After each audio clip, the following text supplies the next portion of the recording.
In tonight with a Fox News alert. President-elect Donald Trump has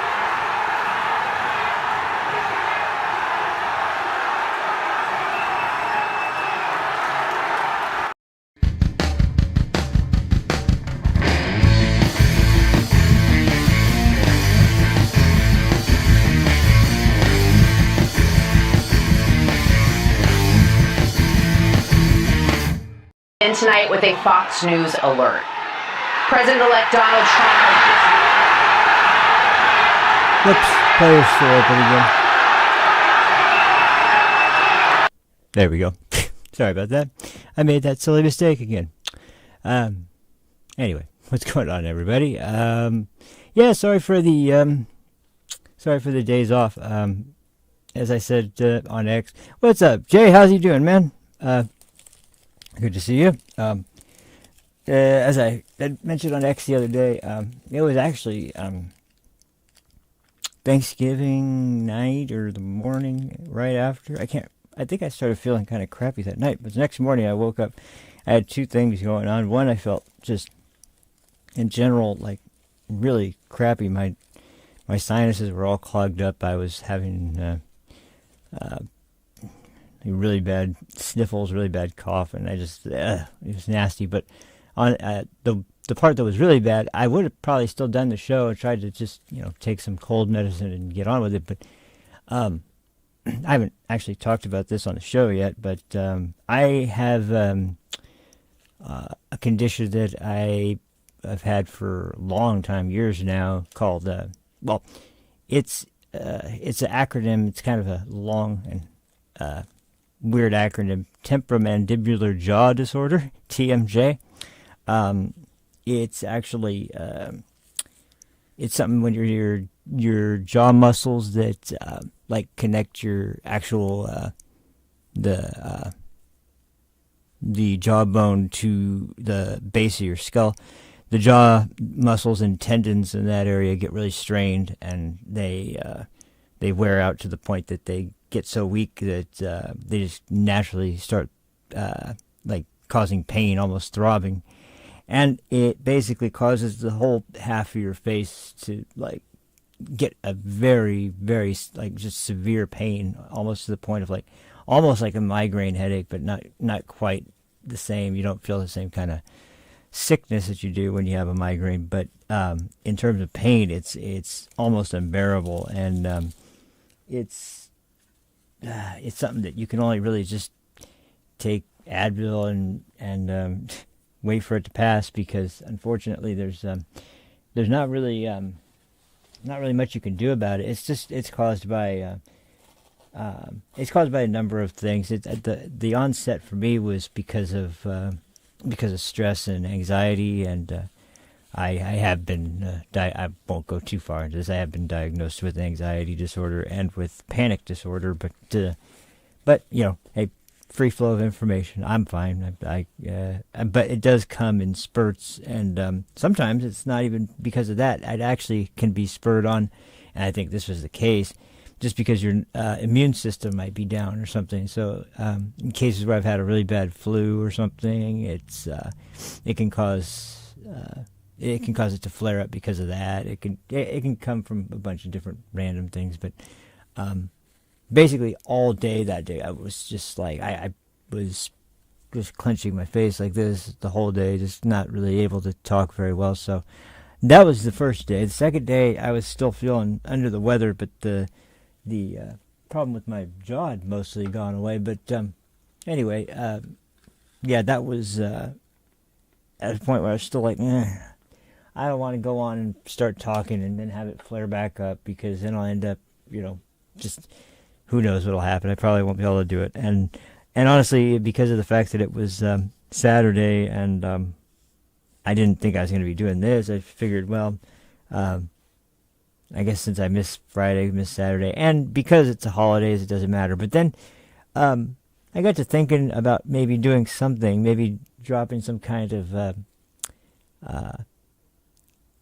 just a intermittent episode to oh wait, what?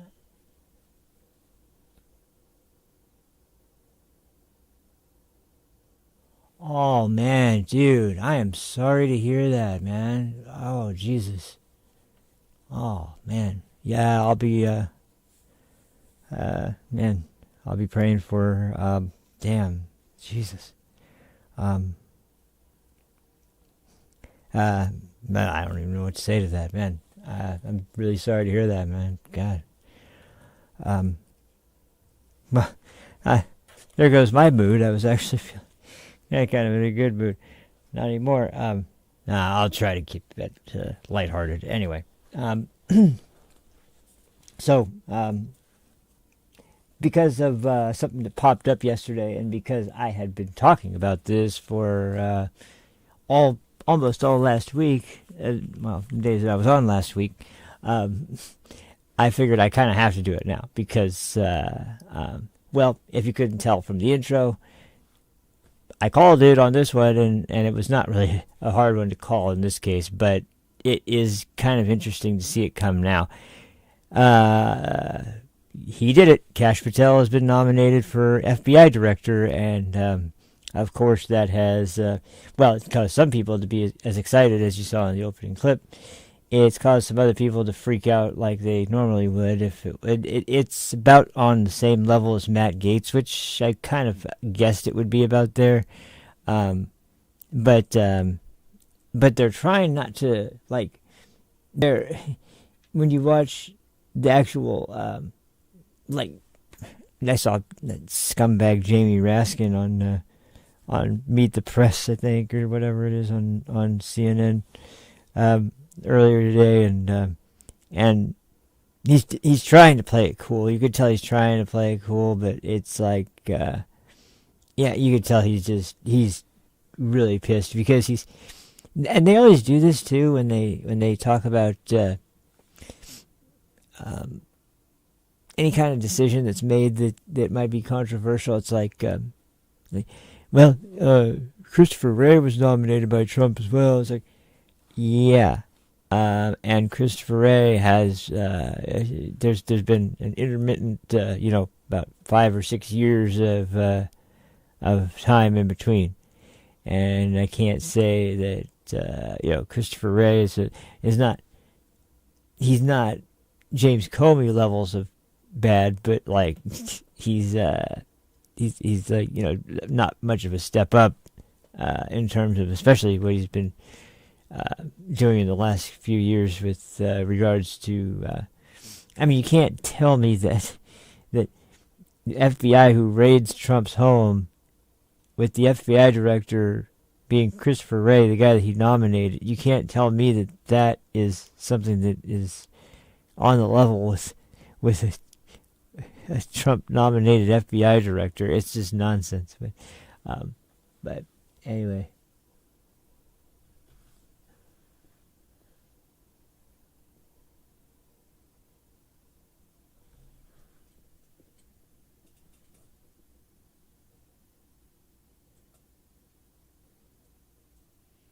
Oh, okay, I see. I couldn't tell what you said. Yeah, well, sometimes glasses look cool. I don't know.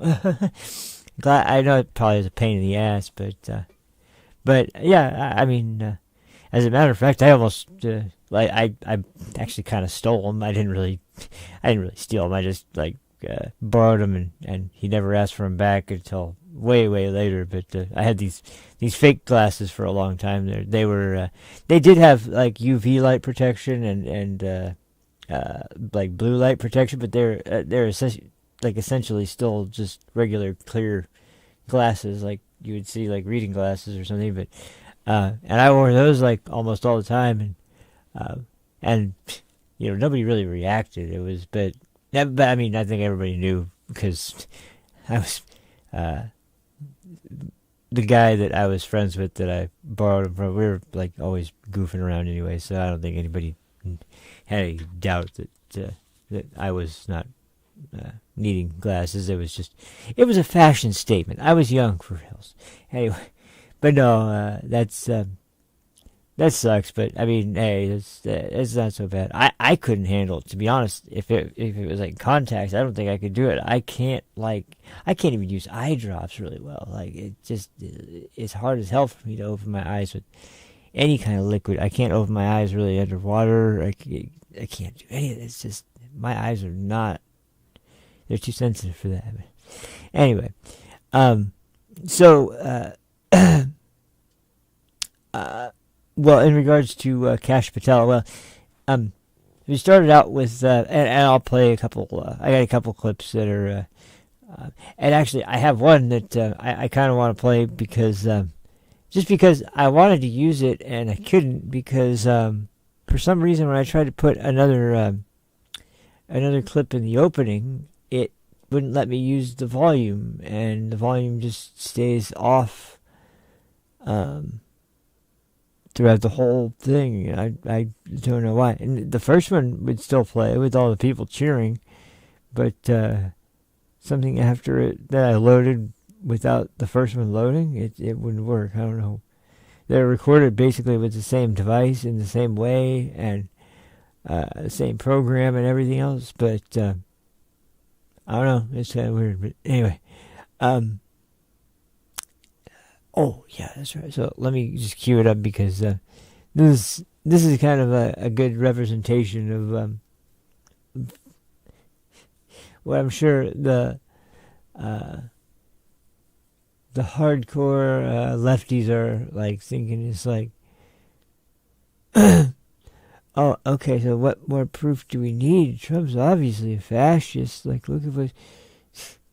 So he's openly talked about things where he disagrees with people like Bobby Kennedy on stage in front of his, like, in front of the crowd. Why is this guy going to be so sensitive to something? Well, because, I mean, they can be as honest as they want as long as they're not, like, just, like, trashing him behind his back or something, or, like in the case of, I don't know, let's say,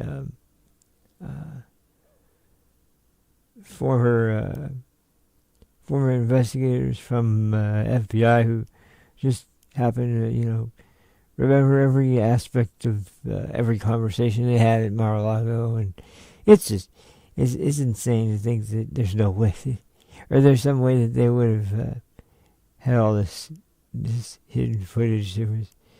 There was 2 cameras, and that's it. But anyway, I think there's 2 cameras, and I'm talking about this point where when it comes to Cash Patel and his loyalty to Donald Trump, or his loyalty to the United States, and he's someone that's got a highly successful background in criminal justice and in the legal system, and also specifically when it comes to the FBI, he's incredibly knowledgeable in terms of federal law enforcement. So it's going to be wait.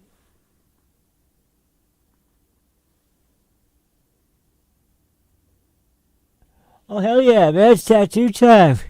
I wish I could come down there and do it, man. I could do some. Well, actually, I can't even do any work right now. I don't have any equipment. I got my machine. I got my liner still. I don't even know if my shader. I think my black and gray shader. To those of you out there who don't know about tattooing, that's this level. You need different kinds of machines to do different tasks. So you have one that will do the outline. You have one that will do pretty much black and gray shading, just that specifically, and then you have one that'll do solid color and blends of colors and things like that. So in total, generally you at least want 3 machines, and sometimes you're going to want different ones for, like, say, a thicker line, so you need a bigger needles, and you need a little bit more power on that machine than you would one that does thinner lines, and same thing for doing shading, which you usually would use the needles are configured in a pattern that's referred to as magnums, which are just essentially staggered, like but only in 2 rows, like bowling pins. So there's one ahead of it and slightly adjacent to the left, and then there's one adjacent and slightly to the right. So what was it? Oh yeah, that's a Magnum. That's a Magnum shader, and those are the most common shaders used for. Um, I'd be curious to see what kind of designs. Did you have any designs in mind or anything? Because I've done so much. Done so many arm tattoos and leg tattoos. Those are the two most common spots people would get work done. Although usually, and to be honest, I think I would say the easiest place to do the tattoo and to be tattooed for me was the calf. So lower leg. As long as you're not hitting the exact like right on the ankle, it's that was the easiest for me. But the arm is so close, it's not even really worth making a big difference about it. But anyway, and now you're derailing me because I want to talk about. I could talk about tattooing all day. Freaking, I'll have to show you guys one day. I don't think I've ever shown you guys my King Leonidas from 300 tattoo. And there's a guy because one of the artists that I worked with was really getting into portraits and realism and just tattooing to make it look as true to photography as it possibly could look. And we were at a convention. We were just and we had a booth at all the conventions that we knew of in the local area, and I remember at this point, like I didn't have anybody coming in. You usually don't take work while you're at a convention unless you have somebody scheduled for it. And in usual cases for conventions, it's something that what would you call you have somebody who you've talked to ahead of time because you want to it's mostly to get like entered into the contests that are there, or trying to get a placement for different tattoos there. So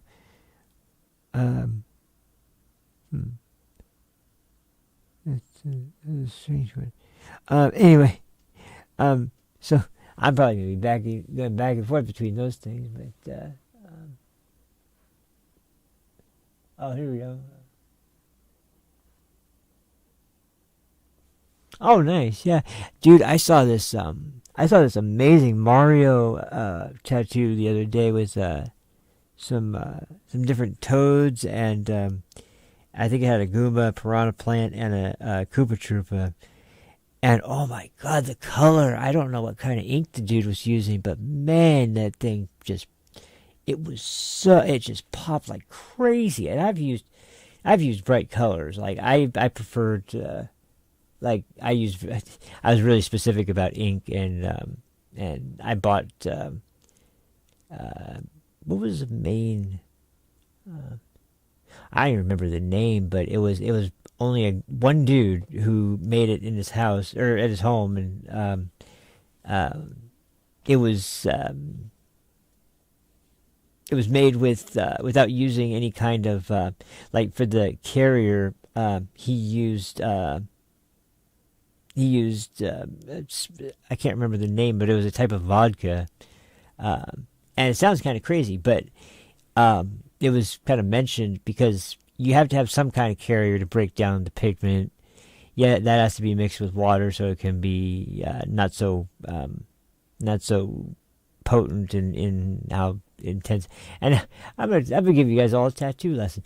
It has to be blended with water, and then sometimes there's some other kind of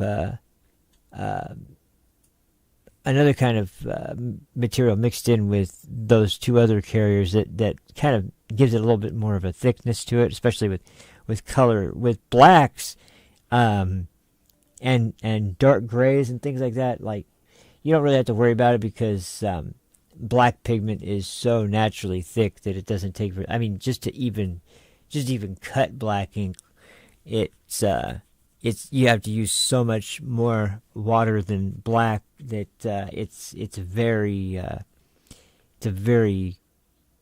like uneven distribution. Like if you want it to still be a pretty dark gray, you only really need half and half in any kind of ink cup you're using. But for like really lighter shades of gray, you really only need like drops to just the rest of the little cups. If you see little tattoo shop cups for ink that they have put out, they usually you dip them in Vaseline on the bottom, and then you put that on the top of your desk that you're working at, and so you can stick them down. Sometimes they're clear, sometimes they're black, sometimes those are the two most common ones. But anyway, yeah, if you ever see somebody mixing different colors of gray for what is called gray wash,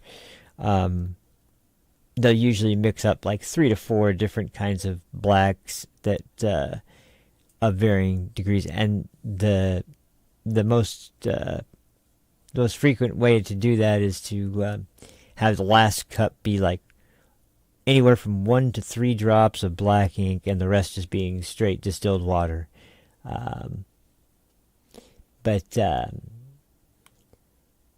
yeah, that's basically the way that works. And then color is a totally different story, because and like I was saying, so mixing vodka with it, the reason was because he was making a case for like how some companies use things like you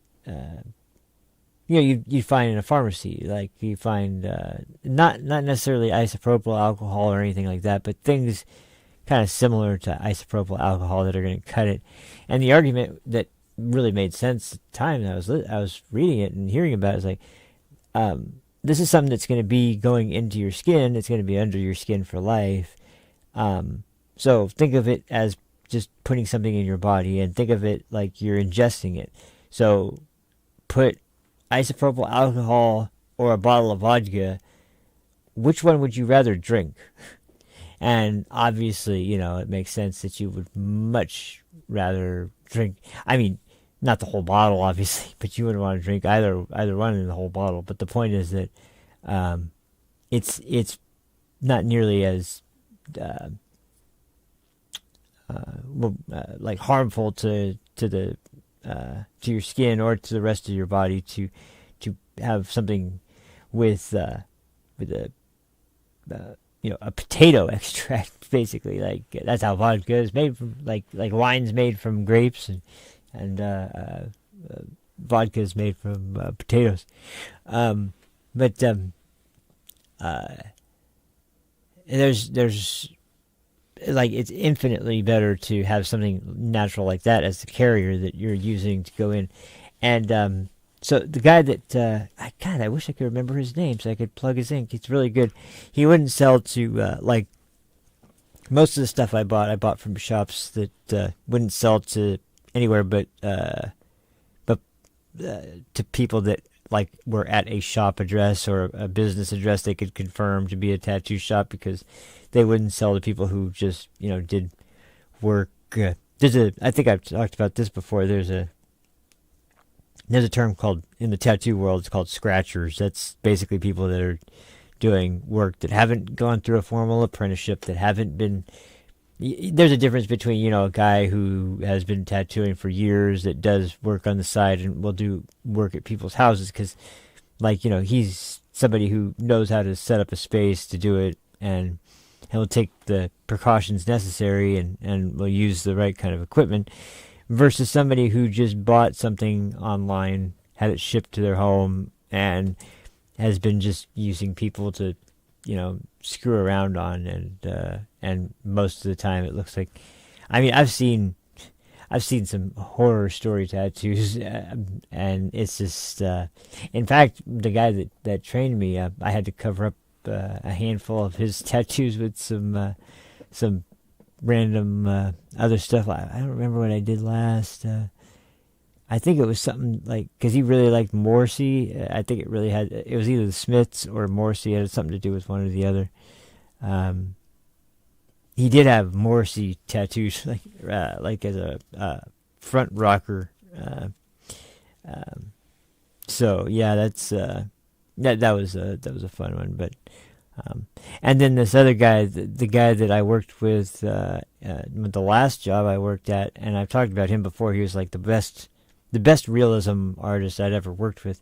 Like his portrait work was just drop dead incredible, and it was just like, so as far as realistic work goes, he was probably the best I'd ever worked with. And as I've said before, I never really wanted to get into realistic tattoo. It just was never my style. Same thing with art, but I was particularly pretty decent with color. And in fact, I've tattooed my mom, I've tattooed my brother, I've tattooed a couple other people in my family, but and a bunch of my friends, obviously. But I did some fantail goldfish on my mom's leg that she still has. She still gets asked about it today because of the color that and how well it's like. The orange really is. I mixed it with a little hint of yellow to kind of make it really pop at the, and then I blended it obviously with the yellow at the center to kind of highlight it. And anyway, man, I'm way off subject, but anyway, hey.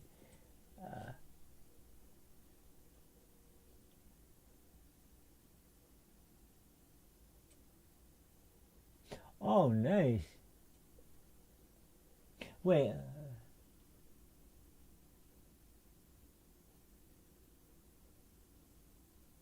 Okay, so KOF 13 read out the Division 1 and... Wait, what's BFF 3? I'm not sure what BFF 3 is. Maybe I'm just drawing a blank. I don't know. But yeah, actually, KOF 13, that game is really good, but I'll just warn you ahead of time, it's one of the more difficult KOF games to learn. Its system is pretty tricky. It's really, really good, but it takes a while to get the hang of it. I didn't even really get all to a point where I would say I was even really super good at it, but I've told the story before, I won't go into it again, but sadly that was also the game I played first in tournament, and it was also the game that I played first in tournament on a projector screen at NorCal Regionals in this room where everybody was playing games in a hotel against Arcade Shock Hell Pockets, the guy that announces KOF at EVO. Yeah, that was fun. But yeah, no, he was a cool dude. He was really fun. But yeah, he whooped my ass. So anyway, but yeah, that's sweet, man. So okay, I'm gonna get to Cash Patel now, damn it. So anyway, and there's a couple, like I said, there's a couple interviews I'm gonna.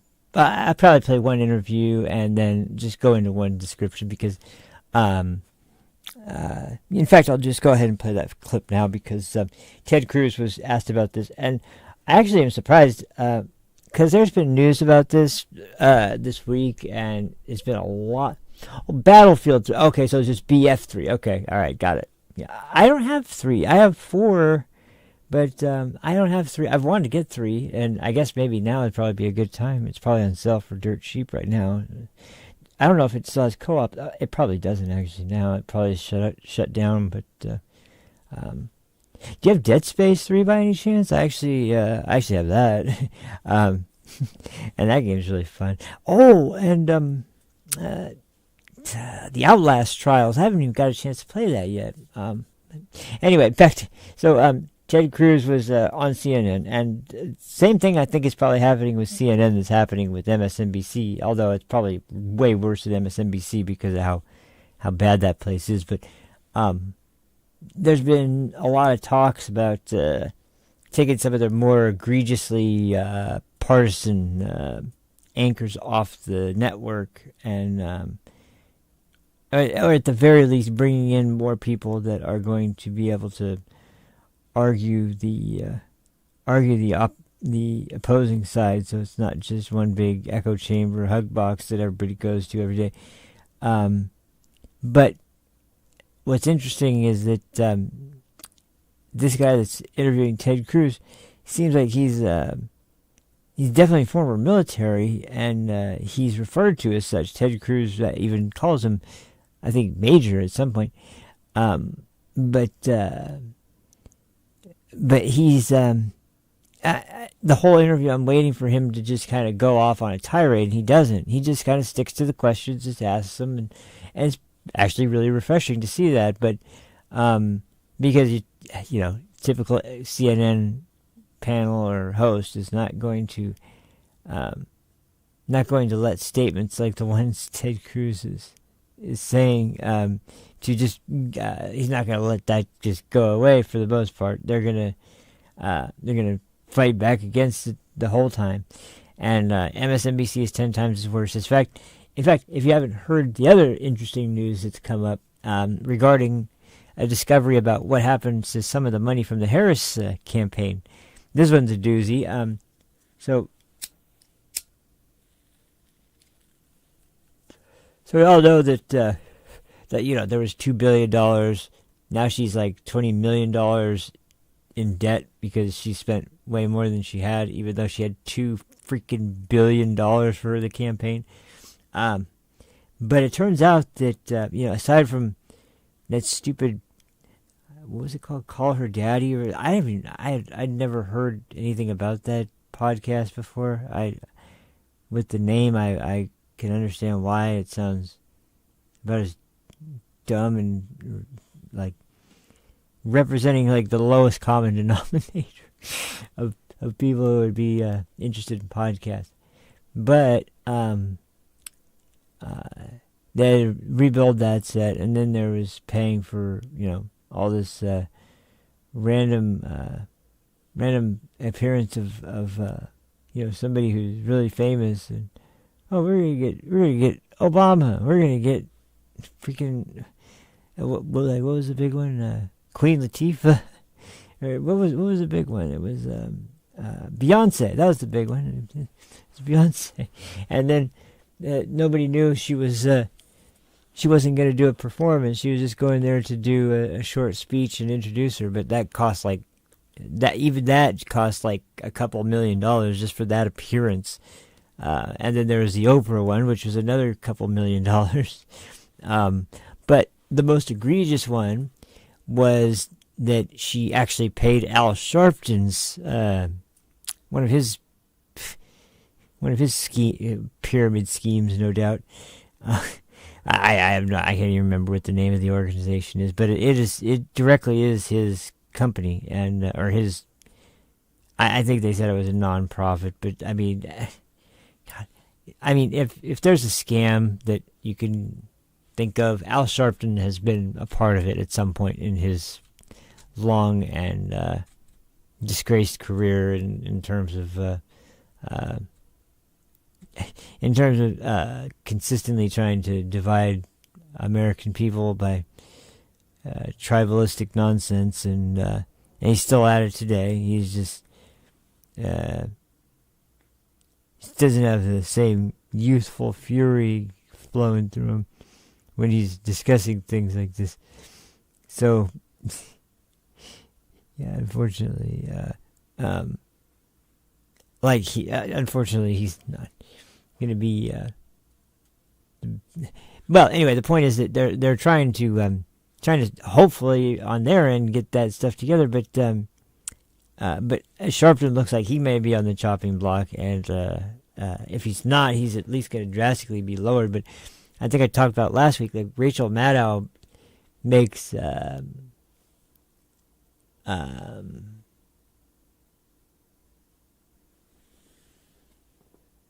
yeah, I figured it'd be about that much. That I could do that. I am interested to play it too, because I haven't played much of the Battlefield series, but anyway, but yeah, Sharpton, he has no freaking. He's not. It's surprisingly enough, though, even by today's standards, he's not even as bad as like Joy Reid, though. I mean, like Joy Reid is, without a doubt, in my opinion, like the worst most divisive, racist-sounding person on that channel by a large margin. Like, she's incredibly freaking arrogant, smug, condescending. The way she belittles anyone who's not like 100% in line with her agenda. It's so pathetic, and I have no idea why anybody thinks it's so. I mean, she's not pulling any numbers, and knowing that those networks are now, there's a huge drop.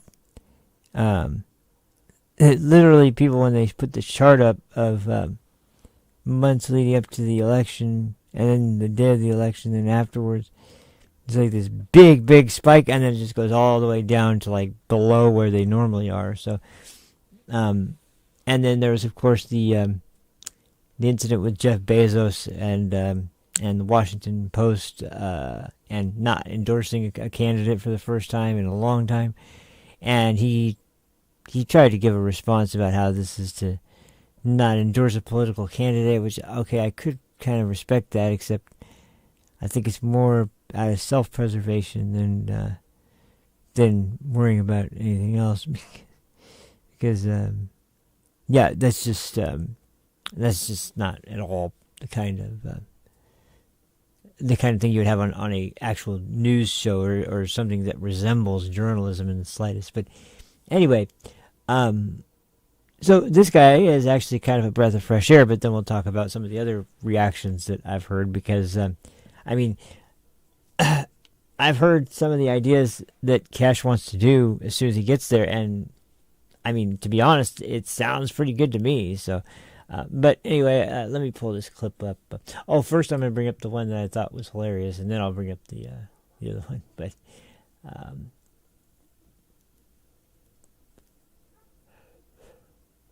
that's right. It's in a different folder. It's in this one. Yeah.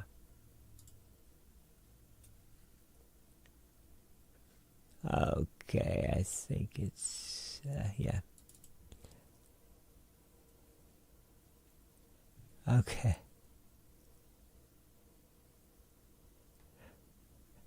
Okay.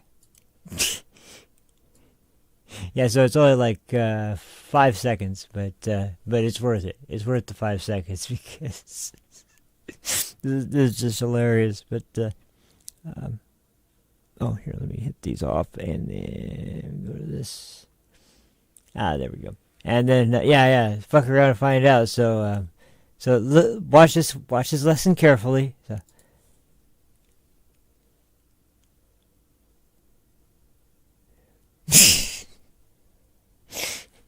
Very scientific information there, but anyway, let's now bring up the actual clip I was gonna play. Here we go. Yeah, it is on Face the Nation. Yeah, so I don't think I double clicked that fast enough here. This is just a short clip. It's just 5 minutes. My guy. Okay, how wait. Enthusiastic. Hold on a second here. Sorry, I didn't have the volume on. Okay, so let me go back to the other clip first. Damn it, that sucks. The whole thing's ruined now.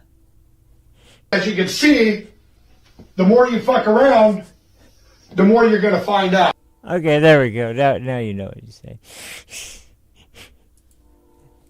And they fucked around so much, they're really going to find out now. Anyway, now we'll go back to this one. Kash Patel, suggested by President Trump as the new leader of the FBI. How enthusiastic are you about that? Listen, I think Kash Patel is a very strong nominee. I think the entire slate of cabinet nominees President Trump has put forward is very strong. I believe every one of these cabinet nominees is going to be confirmed by the Senate. I think Kash Patel is going to be confirmed by the Senate. You look at his background. He has a serious professional background. He was a prosecutor. He was a public defender. He was a senior intelligence staffer on Capitol Hill. He was a senior intelligence staffer in the White House. He was the chief of staff of the Department of Defense. He was the deputy director of national intelligence. And I got to say, all of the weeping and gnashing of teeth, all of the people pulling their hair out, are exactly the people who are dismayed about having a real reformer come into the FBI and clean out the corrupted partisans who sadly have burrowed into senior career positions at the FBI. The FBI and the Department of Justice are two institutions incredibly important to the rule of law in the United States. I revere both. And one of the most tragic consequences of 4 years of Joe Biden and Kamala Harris is both DOJ and the FBI have been politicized and weaponized. And I think Kash Patel is a very strong nominee to take on the partisan corruption in the FBI. As you know, Senator, there isn't a vacancy at the top of the FBI. What should become of Christopher Wray, appointed by President Trump? Well, I think he'll make a choice. I think either he will resign or President Trump will fire him. But it's no secret to anybody, including Chris Wray, that he is not going to continue to serve as the head of the FBI under Donald Trump. Listen, if you look at James Comey and Chris Wray, there has never been a period in our nation's history where the FBI has suffered a greater loss of respect, where more Americans doubt the fundamental integrity of the FBI. And it's because James Comey and Chris Wray presided over allowing the FBI to become a partisan cudgel, to be used to target parents at school board meetings, to be used to target people who chose not to take the COVID vaccine, to be used to target President Trump and to target the political opponents of Joe Biden in the White House. It is tragic. That is not what the FBI is for. That is not what the DOJ is for. And I got to say, Pam Bondi and Kash Patel, I think together are a very strong slate of nominees to go and restore integrity to both institutions. How do you place that up against the prosecutions of Bob Menendez, a congressman, a Democrat from Texas, Hunter Biden? Are those political prosecutions as well or not? Well, first of all, let's be clear. Bob Menendez was literally caught with gold bars and a stack of cash with his fingerprints taking bribes, and it's why Bob Menendez is not my colleague anymore. At that point, the evidence was overwhelming. Look, Major, I wrote an entire book entitled Justice Corrupted, How the Left Has Weaponized the Legal System, and it broke down. It started, sadly, under Barack Obama, where he began using the federal government to target his political opponents. The book details how many of those partisans then burrowed in to senior career positions during the Trump administration.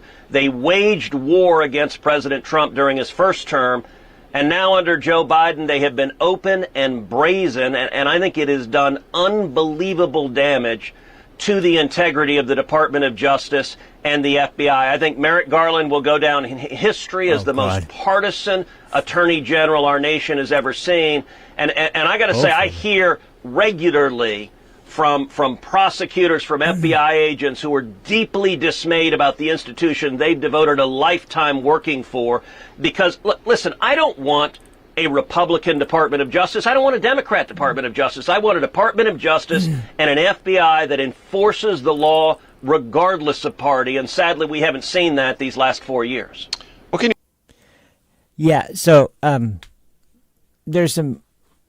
that's all really pretty spot on, and just to go in a little bit more detail, because I'm not doing a super big episode today. This isn't even really an official episode. I'm just like I said, I'm just kind of doing this because I wanted to make sure that I did something in between the time I was out and tomorrow when I'll be fully back in with the next episode. But so. If we look at the first of all, in the Obama administration, it wasn't as blatantly obvious in the FBI, but there was this was a time where there was a huge crackdown on whistleblowers, more than any other time with any other president in history, because one thing that was made as a campaign promise was that during the Bush administration, and it was kind of blamed on the fact that that we were in we were in the Iraq War, and there was a lot of people that were obviously very critical of that, obviously, because it was based on a lie that we were even there. And so there was this kind of, but actually it even kind of, the seed for it was kind of planted even before that, because there was this idea that like the FBI was, despite the fact that we still have the CIA, Central Intelligence Agency, that is there as predominantly a agency that deals with foreign intelligence as opposed to national intelligence and threats that are national. That's the FBI is more dealing with national threats. But when you're an agency that deals with national threats, you're dealing with American citizens most of the time, and that means they're going to have constitutional rights. And so you can't just, like, as opposed to in foreign intelligence where you can get something like a wiretap or a phone tap, like you could get those things like more easily than you would on an American citizen, where you have to get a warrant and bring it to a judge and then have to apply for it. As I was talking about with the FISA court in one of the episodes recently, so the difference is that as it pertains to the FBI, they were kind of they'd always been just seen as a federal law enforcement agency. Now, like when you compare them to more local law enforcement agencies, police, sheriff, and there's multiple different types of local law enforcement, but basically the idea was that, like, when you have to send federal investigators out, it's either a matter that is so large it transcends the jurisdiction of one single area, meaning it's a very, like, serial killers that travel over large distances or something, or it's just essentially a very large, very disturbing incident that needs to have some actual real deep investigation going on, that has just an agency that can fund it, and an endless ability to access people that are incredibly intelligent and incredibly dedicated to what they're doing. So we have this as the Obama administration goes in, and as I said, he wasn't really at first someone who seemed to be unwilling to call out any kind of corrupt scene he was able to check out. And what was he?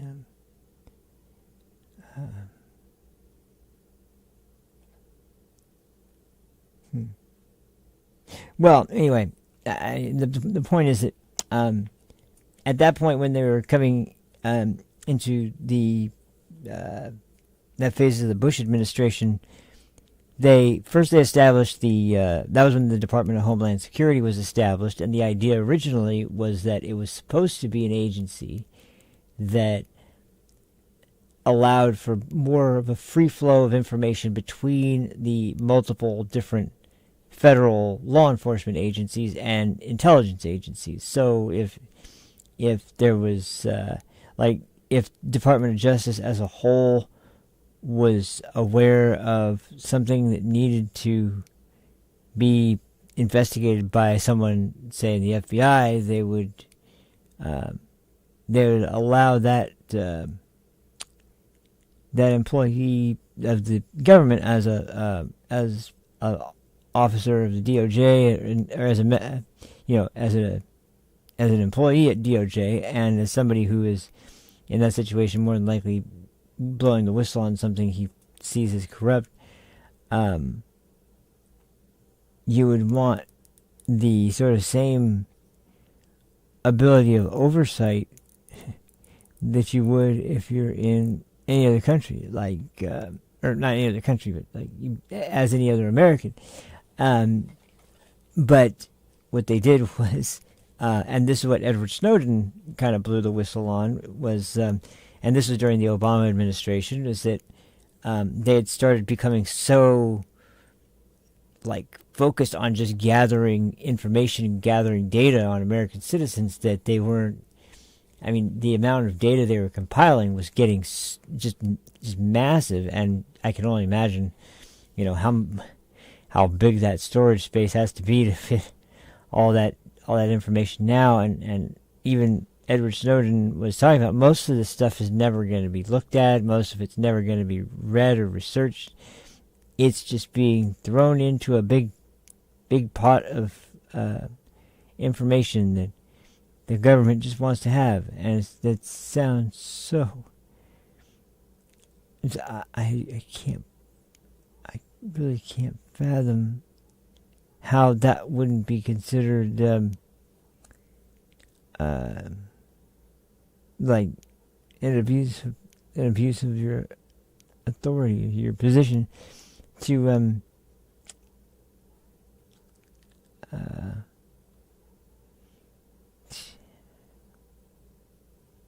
to just be focused on doing that now.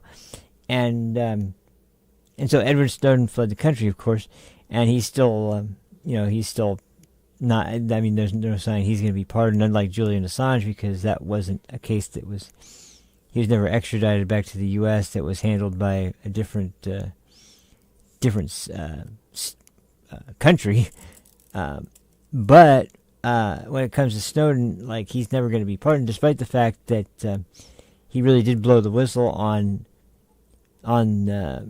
not just the FBI, but of the kind of the Uniparty. That's where you really got the first glimpse of the fact that it didn't matter what party was in office. The seat of power was not necessarily where you believed it was, or at the very least, it didn't hold all the cards and have all the power that you may have believed it did have. They, in fact, do hold a tremendous amount of power, including, as we saw then immediately during the Trump administration, to derail and to completely put a sitting president under fire so intensely and so constantly that he can't even really govern effectively, because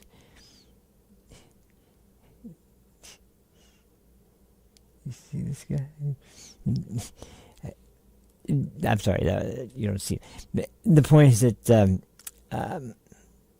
Christopher Wray comes in, and this was before Christopher Wray, but James Comey and the FBI under him had gotten caught and gotten found out that they were essentially allowing people who were openly discussing with other FBI employees their bias towards how much they hated Trump and how much they loved Hillary and how much Hillary needed to win the election, yada yada yada. They're openly talking about this on their, I don't think they're personal. Are they? I don't think they're personal headphones. Or are they? Oh, okay. No, they are. Yeah. Well, it doesn't really make any difference, I guess, because the point is, it's still information that's been confirmed through verifying who actually made the.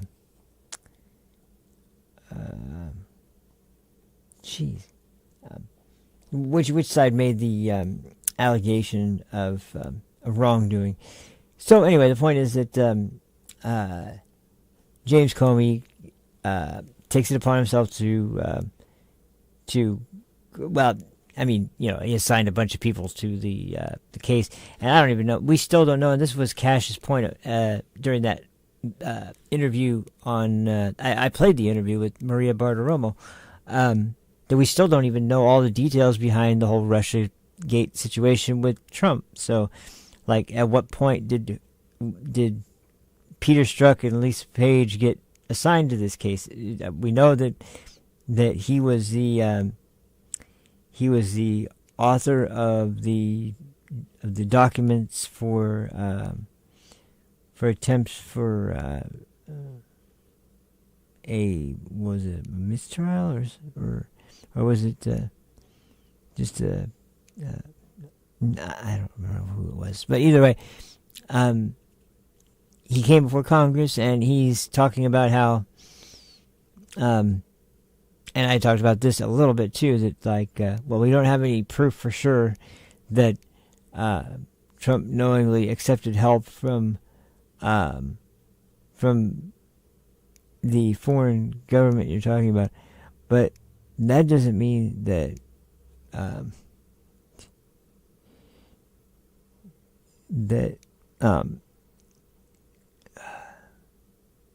geez, what?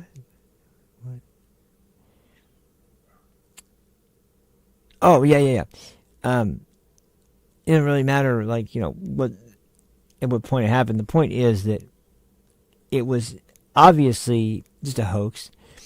And his conclusion is that we can't prove that Trump had any collusion, but we also can't rule out the fact that it's possible that he did. That's not the way the justice system works. That's not the way, especially at that high of a level. There's a reason that innocent until proven guilty is part of our, the part of the foundation of our system of law enforcement. But the idea that, we can't prove that he didn't receive help from Russia. That's such a ridiculous way to justify the fact that you did something absolutely ridiculously out of line, possibly illegal, but he got fired. And here's the problem, and this is why this is so awesome with Kash Patel, because he didn't have, at the time, and he's admitted this over and over again during this campaign, he didn't have people to suggest a good name. He didn't have someone to suggest he knew Kash Patel, but Kash Patel was already, serving in a different part of the administration. None of this stuff about the FBI or anything was known. And you know what I also think is really interesting about this situation now is that now that Trump and Elon are sort of in this one together too, Kash Patel is going to have access to everything that was found out in the Twitter files, as well as whatever, in all likelihood, whatever Matt Taibbi and Michael Schellenberger were given access to in the report. And it's probably, I doubt there's going to be any kind of it'd probably be handled the same way as it was handled with those two and Barry Weiss, and as they've reported a handful of other sort of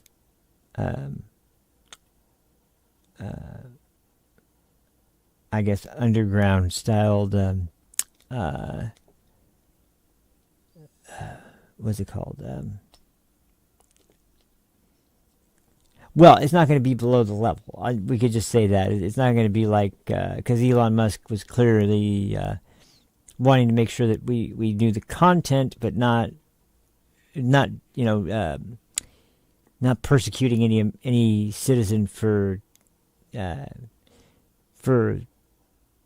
spreading the information, because they may not have had a single clue, and we can't prove that they did or didn't.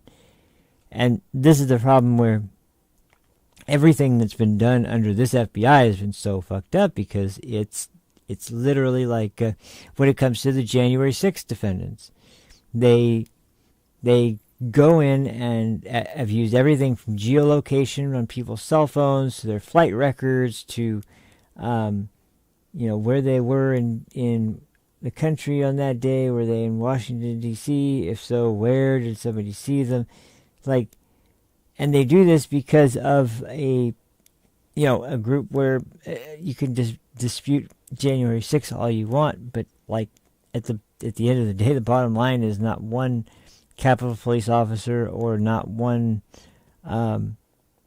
member of any other law enforcement agency or any part of any military group was even touched. So, except for maybe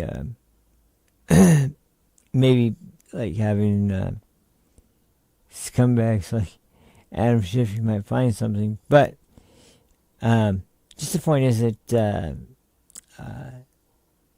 it'll be interesting as hell to see, because Dan Goldman was there, but he wasn't like a member of the seated Congress. So yeah, those are all unacceptable. This is a fantastic choice, and I'm hoping it looks like mostly like turn-based, but which reminds me, I've got to play some more. God, the new Dragon Quest III remake is really good, by the way. It's really, really good. But anyway, yeah. So that's the timeline of events up until this point, and so and I like Ted Cruz's point of the idea that like we need to have an FBI that's not. It's not supposed to be a partisan agency. No law enforcement is supposed to be partisan to one party. When you're dealing with the FBI or any other federal law enforcement agency, they have to be apolitical, because there are crimes that can be done by certain people, like, I don't know, maybe the sons of presidents or something, that are there on Air Force One when they are making deals with Chinese Communist Party. And I'll just say that's where I got the whole situation. Now, one other thing that he mentioned that I really like, and he's talked about this quite a bit too, is that Kash Patel's stating that, and Democrats, of course, are freaking out about this, but I don't necessarily think they don't understand. Some of them might not understand, but I think even if they did, they would still be pissed, because here's what he's suggesting. He wants to shut down the FBI headquarters in the Hoover Building, or if they were getting a new headquarters, just get them out of there and sell it or whatever. Because, and it's really important, because it's that direct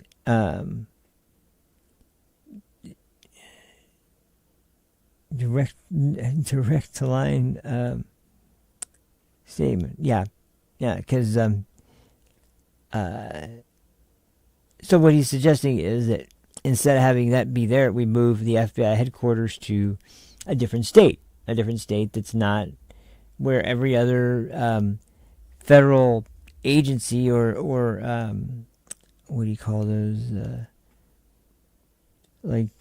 committee or wherever things are litigated with that kind of intent is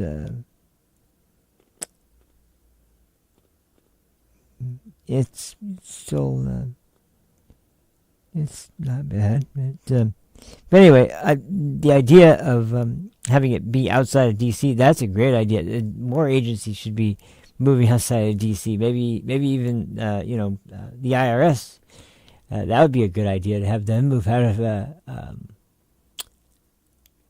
Washington D.C. because the biggest problem there was that, and to go back full circle with this whole situation, Kash Patel was just another guy in the first administration where Trump knew nobody in Washington.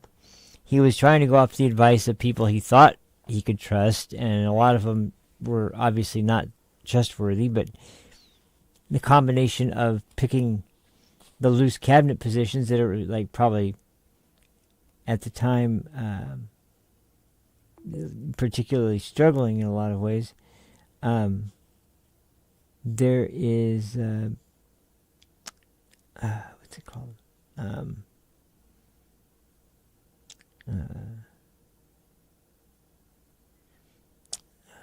Well, anyway, you guys get the point, I think. That it's not just I'm just going to shut down the FBI building, or I'm going to shut down. Now, the only agency that has been floated around of being like completely defunded and potentially dismantled is the ATF.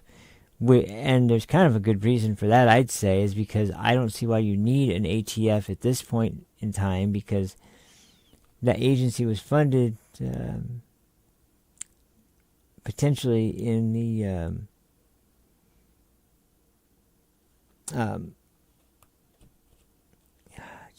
it's hard. I can't figure out how to say it. essentially that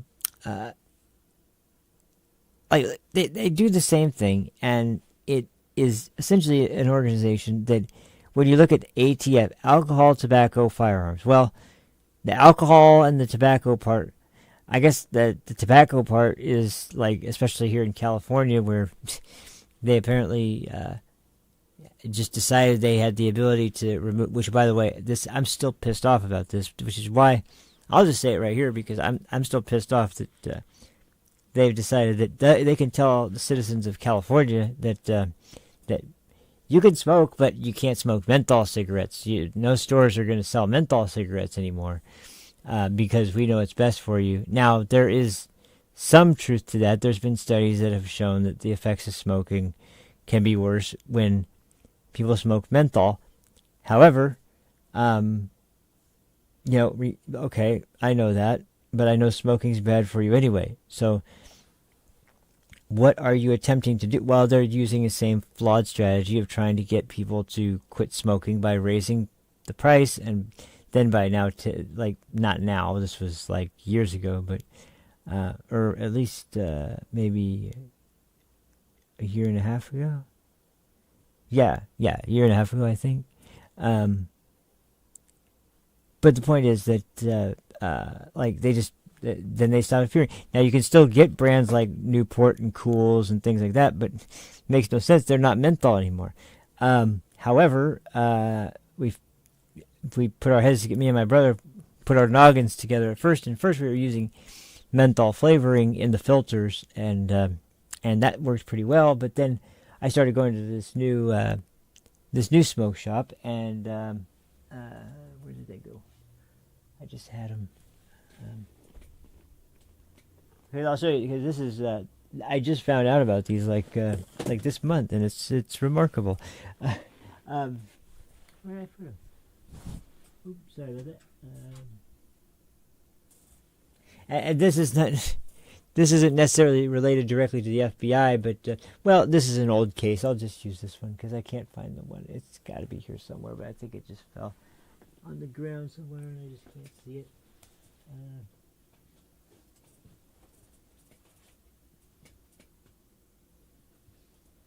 Yeah, I don't know where it went. Nevertheless, I can. I'll find it eventually. But anyway, so I was out of menthol flavoring, and I had never actually. I had my brother kind of order most of it because he knew where to get the one that was the most potent for the filters. But I ran out, and he didn't have any money on his card, so I had to go out and try and find some. And I'd never been able to find. You can't just use stuff for like vape; it doesn't work. I tried that; it didn't work at all. And so you have to have actual flavoring that's meant for like tobacco or cigarettes or whatever for that to work. And I just went out to a place that I get most of my unusual smoking stuff. Like they did, well, they've had all kinds of unusual things I've found there. I'll just say that they've got now they have all kinds of other stuff too. In fact, if you ever heard of it's totally legal. It's not illegal. It's not. It's sold in multiple different smoke shops. Sometimes it's even sold in like vitamin and health like fitness and health stores. Like what's that place called that sells like the stuff you creatine for muscle mass. But I was gonna say they have something called kratom, which is it's a plant that is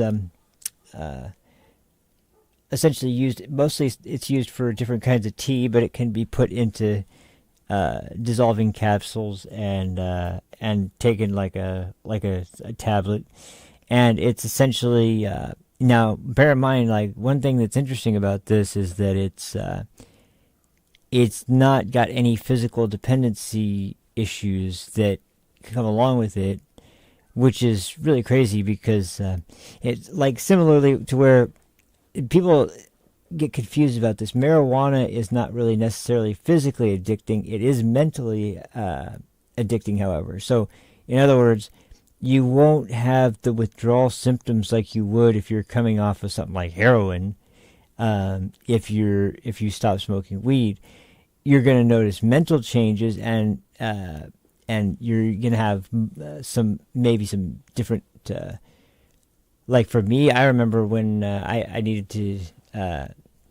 I needed to go in for a drug test, and the guy didn't care. He just said, "You just need to pass the test. It's fine. I'm not gonna." He smoked weed too. We all smoked weed, but essentially, his request was, I'll let you know when it's coming up, and I was like, okay. And then when it was finally time, the biggest thing I found when I was trying to quit smoking weed for a while is that I just couldn't sleep. Like, it was crazy. I could not get to sleep.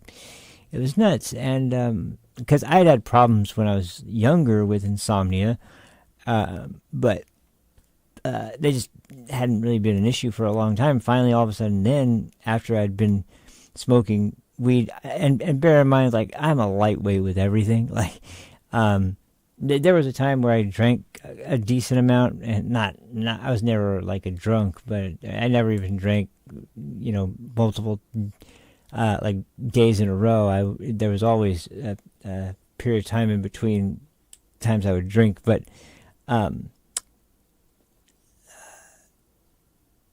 even then I could, because I only drank like mostly hard liquor.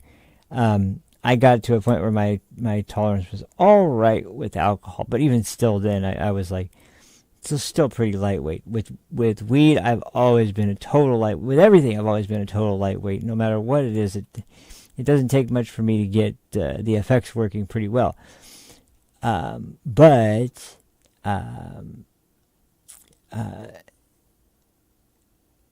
that doesn't really change the intensity of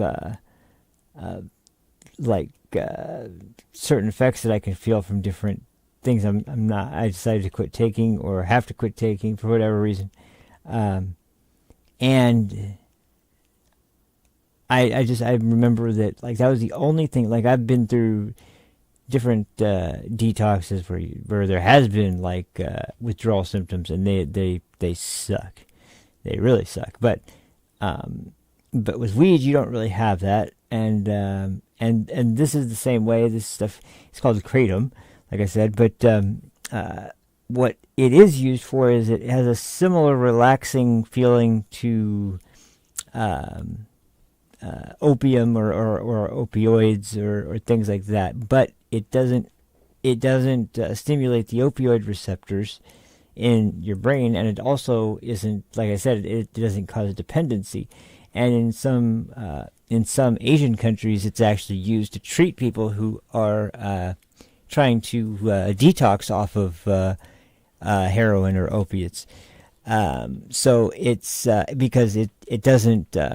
They still have the withdrawal symptoms, but it eases the physical pain that you're going through when you're going through detox.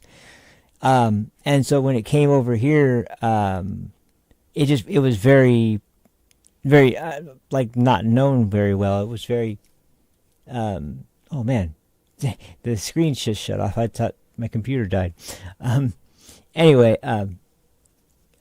but yeah, that you can find it if you actually want to find it, and you could even order it online. I've ordered it and had it shipped here, and I'm not wild about it. I've had it a few times. It's pretty cool, but it's not like something I take regularly. But when I want to have a fun time with something I'm doing, I'll maybe go buy a bottle, and the bottles they're not cheap, so they come in like 15, 25, 30 or so, and so you'll have a handful of them, and maybe last a couple weeks, and that's about it. But the reason I bring this up is because this store, like, whenever I want to find something weird that has to do with like smoking or something like that, I'll go to this place, and I first asked if they had any flavoring that was menthol for smoking, and they're like, no. And I was like, well, okay,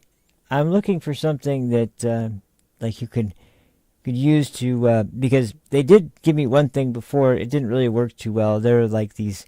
It almost looks like an air filter for your car that you would hang up in the mirror, but it was a little bit thinner than that. But it was really, really heavily like just like soaked through with like menthol smell, and you could tell by the texture of it that it could kind of rub off fairly easily. But so when you opened the pack, you got a real strong whiff of menthol. But if you started smoking a cigarette, it really didn't really have that taste.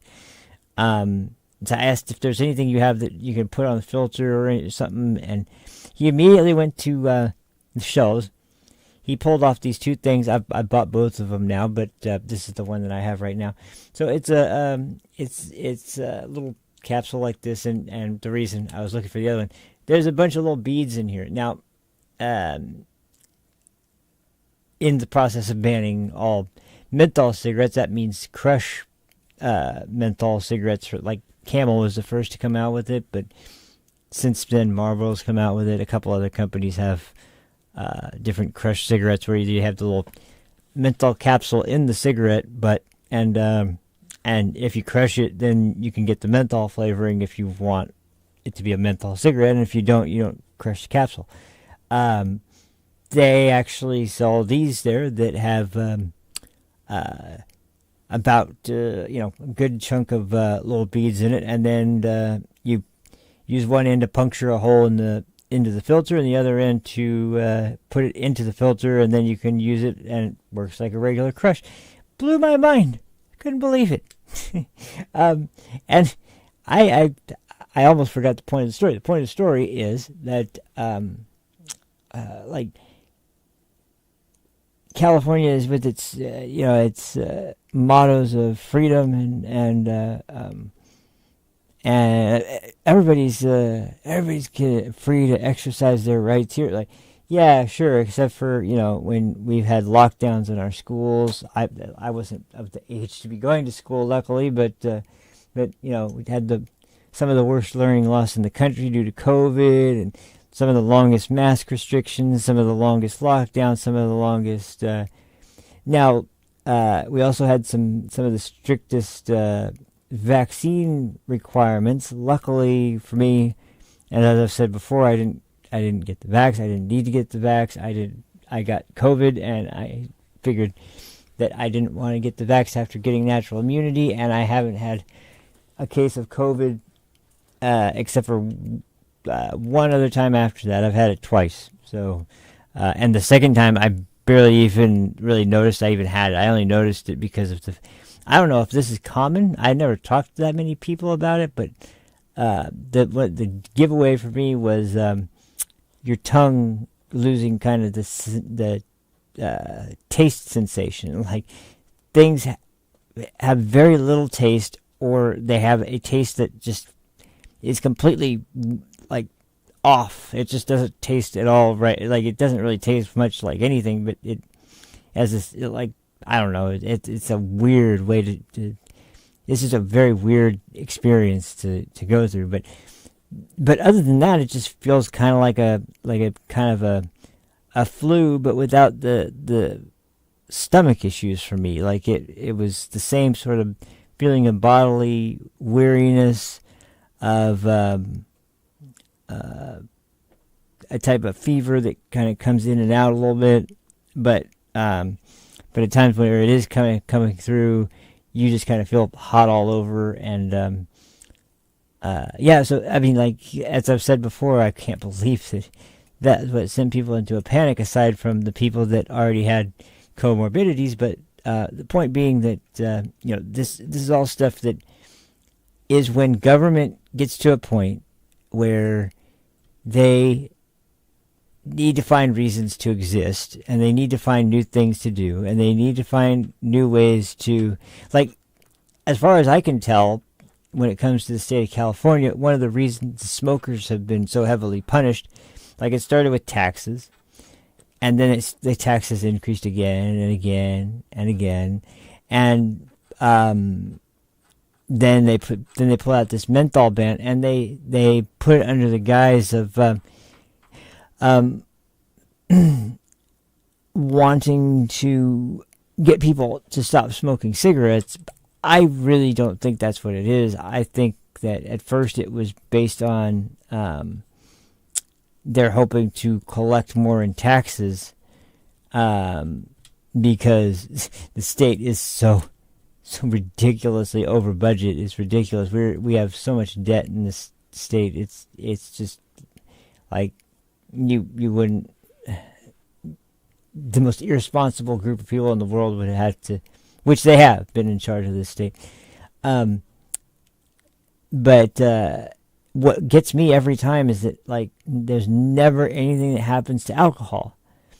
So apparently it's fine to drink and go boozing every night, and that's one thing that I genuinely really don't understand, is that you never hear about somebody who's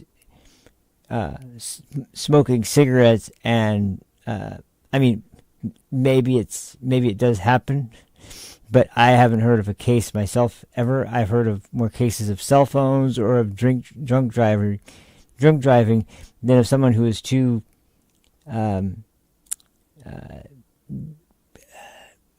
distracted with their cigarette that they kill innocent people in multiple instances. Like, if they do, it's an extremely, extremely rare occurrence, and yet, we're not allowed to. As far as the state is concerned, it wants to move us away from smoking. Now, drinking, that's totally fine, and as well as having safe. Drug safe user sites for people who are on really hard drugs like heroin and like what's it called, fentanyl. Things like that exist in San Francisco and in the Bay Area and different parts of Southern California, where they have areas outdoors where they just give anybody who wants it free needles and free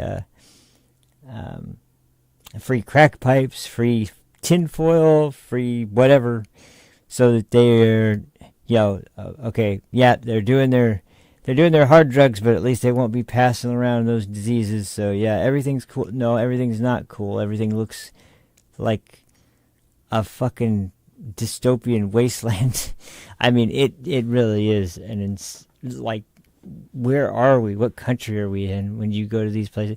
And these are places I used to love going to all my life. I went to so many concerts in San Francisco when I was younger. I loved going to San Francisco, and now I haven't been in years because it's like, sorry, I don't want to be dodging human shit everywhere I go. I'd rather not. So I'll go to Sacramento if I want to see a show, but because I'm close enough to where they're.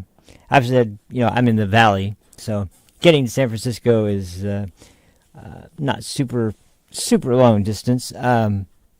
But getting to Sacramento is not super long distance. It's pretty long distance getting to Southern California. I've been there a few times, but I've never really I've never gone there just for a show. I've gone for other stuff. But anyway, point being that this is all to say that.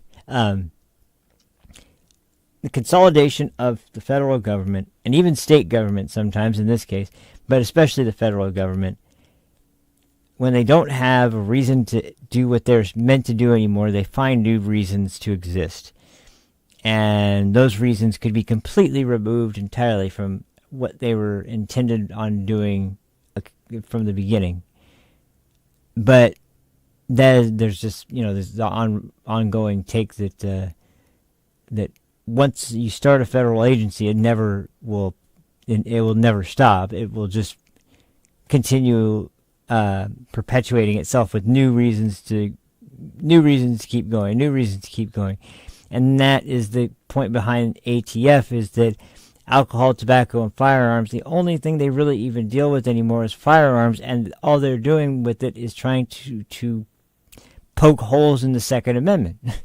And that's all they're doing, left with ATF at this point, from what I can tell.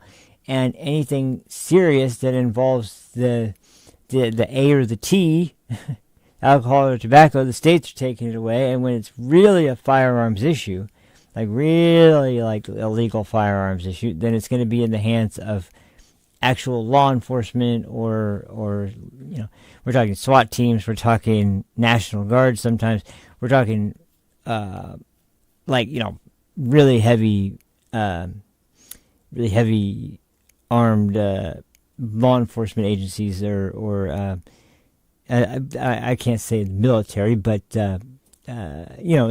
that's what will be handling that. The actual ATF as an agency, yeah, they can access information that certain other agencies can't. That's something that you can change.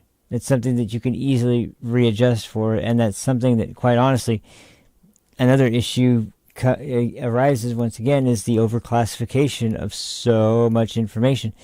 And as I've talked about before on this show, the last brilliant thing the ATF wanted to do and was spearheading as far as gun control was the pistol brace law, where Democrats were so strongly behind making sure that nobody could get a pistol brace because it turns a pistol into a short barrel rifle, and that's illegal. And it was such a dumb argument, but that's why ATF exists now, to just hassle people. And so Matt Gaetz will go out on a limb and say we need to defund ATF.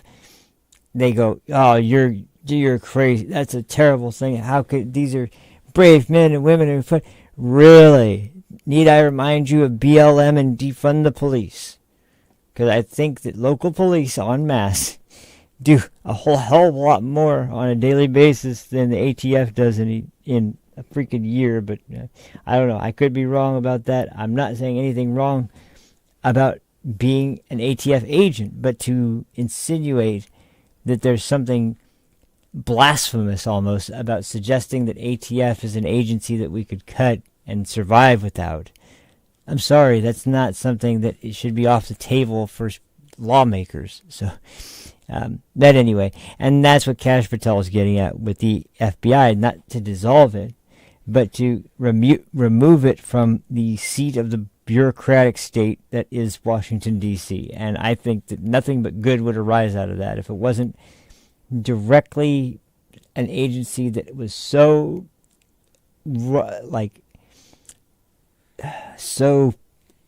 tied up in Washington, D.C. culture, and was actually put in a place that was more connected to the American people, wherever that might be. Because there's FBI headquarters in pretty much every state, as far as I know, and like those agencies there, the agents there, and even a lot of the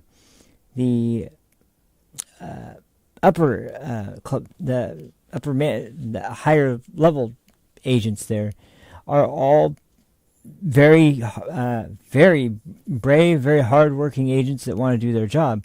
It's just the heads of the agency that are more bureaucrats in D.C. than actual FBI agents that are the actual issue here. And as I said before, when you're going after people, like when you're arresting 78-year-old women and throwing them in prison for being on the lawn on January 6th at the Capitol building, or a 69-year-old woman who was near one of the points that was breached, the crowd ended up sort of shoving her in through a broken window or an open door. I can't remember which one it was, but nevertheless, she was basically pushed into the Capitol. Capitol police officer helped her to her feet and told her she shouldn't be in here. She said, "Oh, okay," and she got up and she walked out. It was about 30 seconds. They took that woman and put her in prison. When your agency is that fucked up, I'm sorry, something's wrong there, and I have no issue with the director of that agency just being, "Nope, goodbye, see you later, we need some new management here. So I couldn't be happier that he made this pick, as I've been talking about for a while now. It's someone I saw that would be, and now I see it as like, well, we don't have Matt Gaetz anymore, but hey, at least we got Kash Patel now. So that's good. Man, this went way longer than I thought, but then I ended up talking to Jay, and I ended up talking about all sorts of stuff going on. So anyway, I'm going to cut out before I make this any longer. But thank you guys for watching. I'll be back tomorrow with episode, what are we at, 28, 27? I'll have to check. It's one of those. I think it's 28. But I'll have to check. Anyway, either way, thanks again for watching, guys. And sorry for being missing in action. But my jaw's feeling better. I'm obviously fully capable of doing an episode. So I'll be back tomorrow, and we'll be back to our normal schedule. So, yeah, I hope everybody had a fantastic weekend and stayed safe on Black Friday. Hope you got your deals. I'm looking forward to Cyber Monday, which is my preferred day, to be honest. But either way, thank you guys for watching. Stay safe. Take care of yourselves. I'll see you guys tomorrow. Until then, have a good one. Peace. Now, I can't read it. There's no words on it. Okay. There's no words there. To play us out. What does that mean? To play us out. What is for credit? I don't know what that means.